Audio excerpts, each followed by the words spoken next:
نتشابه بالقصص، كل واحد وقصته، وكل واحد اللي بينا احزانه ماخذ. واحد امه ماتت من حزنها عليه، والثاني الاطلاقه بعيد شامرته، والاخ انخطف وعيونه مشدودات ومكتفين يديه والصليه خارقته. واكو واحد سالته عن هله وناسه، وسالته عن اخوه وقال ما شفته. وواحد هددوه وما دار لهم بال ودزوا له رصاصه ونامت بقصته. وواحد على الموبايل ينتظر رنه بلكي يخابرونه اللي اخطفوا بنته.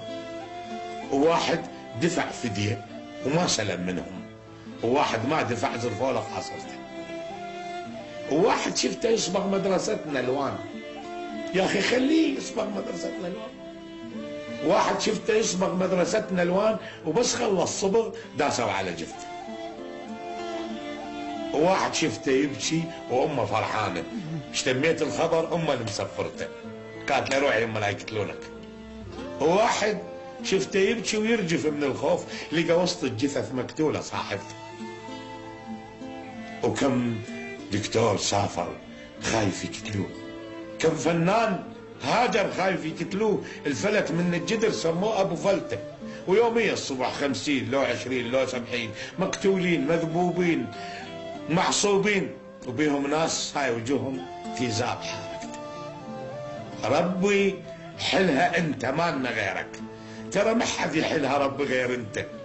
مثل نبته انشلعنا من ارض بغداد، واذا ظلت بعيد تموت هالنبته.